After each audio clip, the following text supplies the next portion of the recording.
Welcome. I'm Kinetic Symphony.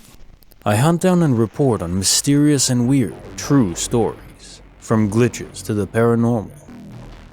Case file number 679, written by Skydere-chan, The Future Purple Jacket. Back in 2018, I was 17 years old and had come back from abroad to visit my friends in my home city for the winter. I remember it was the cold month of December, and I was walking back to my apartment after a medical appointment with my mother, when I happened to pass by this very old abandoned drama theater that was built in the 1800s, where my grandfather had temporarily worked in his youth, which had been closed ever since the 90s. I recall I hadn't been on that street for a long time since my childhood, because I would always avoid the old drama theater building as it gave me very strange vibes. So I would always take the other way back home to the city center. However, that particular day, I happened to take that route for some unknown reason, and I took that road with my mother while we discussed my upcoming exams, until she stopped me at the intersection for some odd reason and told me I was going the wrong way. At that moment, I saw a young blonde girl sitting in a very familiar blue Opel car playing on her PSP 3000 in the car, and she glanced up to look at me all of a sudden. Our eyes met, and I felt an odd sense of familiarity and recollection. I froze for a bit in shock, until I heard my mother's voice and decided to quickly turn back. Went home as if nothing happened, and then realized that when I was a kid back in 2009, it was snowing, and I had seen an older teenager with highlights, makeup, and a purple winter jacket looking at me strangely when I was in the car with my dad in the back seat, waiting for my mother to get back from the local store a few blocks away. And that's when it hit me that this person was actually me in the past. She too had moved away quickly after locking eyes with me when I was a kid, and she was dressed in the same attire I was wearing in 2018. It was almost as if what happened wasn't supposed to happen. I wasn't supposed to be there on that day. Even up to this day, I'm still confused. How could I possibly have seen myself from the future? And for me to remember it, I've never told anyone about it because they would assume I'm a delusional idiot or something. This has been something I haven't been able to explain to anyone. I still sometimes think about it and wonder whether I just fell asleep with my eyes open and had hallucinated the entire event, but I recall it as blue as daylight. I've even asked my mother about the event, and she blankly stared at me saying I acted odd that day, wanting to go back to that place for some unknown reason. I don't believe in the supernatural, but after having experienced this event, I think there is definitely something there, which we aren't aware of. Case notes, file number 679, The Future Purple Jacket. A few quick points here to make. The first is that I don't think you hallucinated. That would have required you to hallucinate in the same way as a child and as an almost adult. I don't think that's very likely. As far as time travel itself goes, I don't think you time traveled exactly. I think you have an ability, an inner temporal ability to perceive a possible future. Now, there's some minor spoilers for Supernatural. If you haven't seen it yet, go watch it. Later on in the show, Death shows Dean every possible version of his death, all written down in books in a giant death library that stretches for nearly infinity, just for his versions of deaths. And I like that portrayal, that even death doesn't know exactly how someone is going to die in any given universe.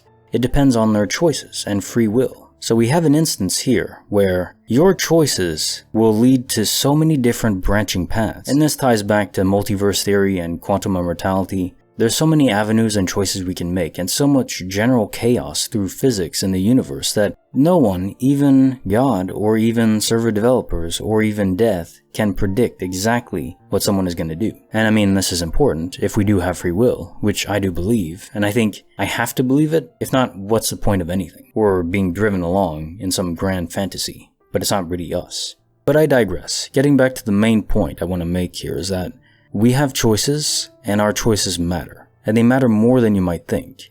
And in your case, you were able to see a version of your future, but it's not predetermined. You just saw a version of many incalculable numbers.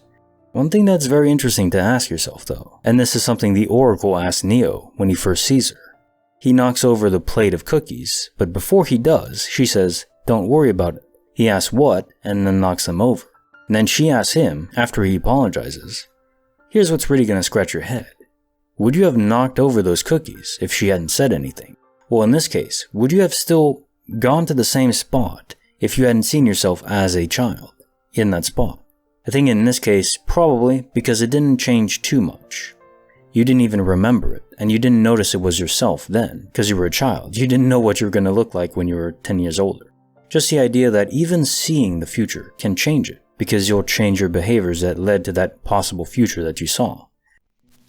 Creepy file number 30, written by Obvious Wear, 8848, a life-saving motorcycle.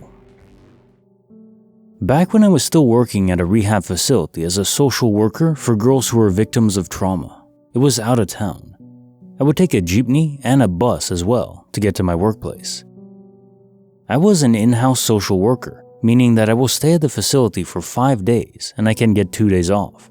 My shift is Saturday to Wednesday, meaning that I can go back home Wednesday evening and return to the rehab facility Friday evening. I like to travel during evenings, since there are not a lot of passengers and I can enjoy my window seat alone. The facility is located in a rural area. I can take a tricycle going there from the bus stop, but it's too expensive for me. I would always walk alone, and mind you, I have to pass through a wide sugarcane field before going there. There's no usual streetlights there, but I didn't mind it, except for that one night. Just near the road was a small mom-and-pop store where I would usually buy my snacks. It's a kilometer away from my workplace.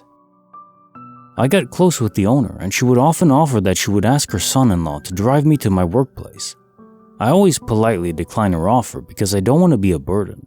That time, she offered again and I took it because when I looked down the road going to my workplace, it was dark. The air felt heavy and weird. I finished my Pepsi and cigarette and hopped on the back of the motorcycle. When we reached the middle part, there were 5 to 7 drunk men talking in the middle of the road and saw us coming. One guy said, "Miss, come down and talk to us." I got scared and he came closer. The son-in-law instantly drove his motorcycle fast and some of the men chased us while calling after me. Thank goodness they were not able to keep up. If I didn't trust my instincts that night, I don't know what would have happened to me. Bonus file, written by LegendaryShampoo, The Spinning Coins. My mother passed away very recently from liver and kidney failure at the same time. Her death was a result of drinking too much and too often, and it caught up with her fast. After she had passed, something was doing stuff inside of my house, throwing coins and making noises. Things started happening about 1.5 years ago. It started with me and my brother feeling like something was around. I felt like eyes were on my back all the time. When I met my girlfriend, she noticed a smell she described as a smell of death at the entrance of the house when she started coming over as well. It went away after the first 2 months of her coming over, but it returned after my mother had passed away. About 6 months later, my brother was given a book. I'm not sure what it was exactly, but it looked like some sort of religious or ritualistic text. After he got the book, he said he felt like he started having a horrible bad luck streak.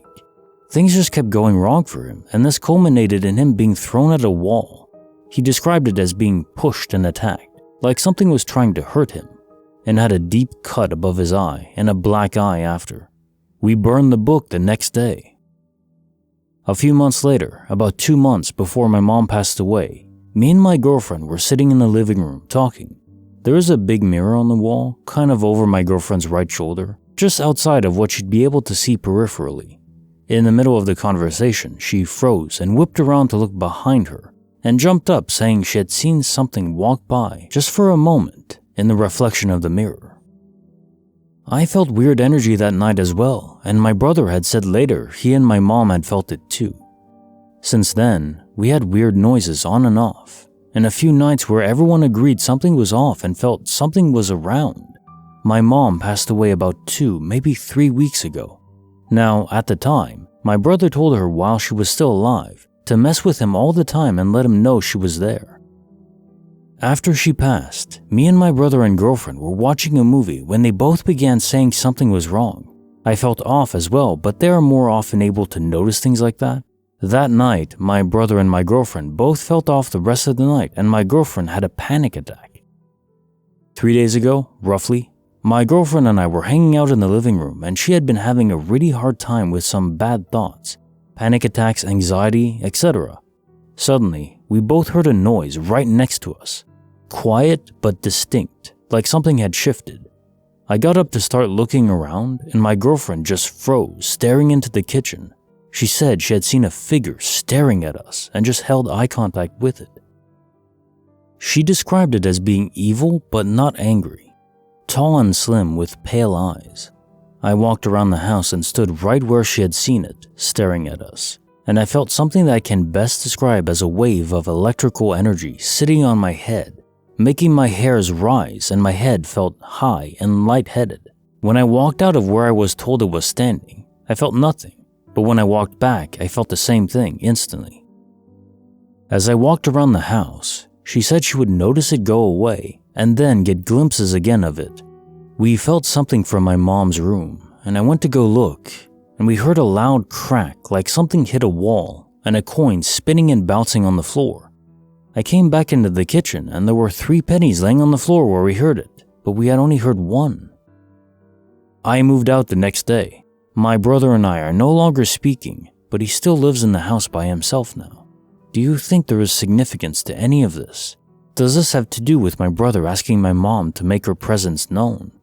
What should I do about it, if anything?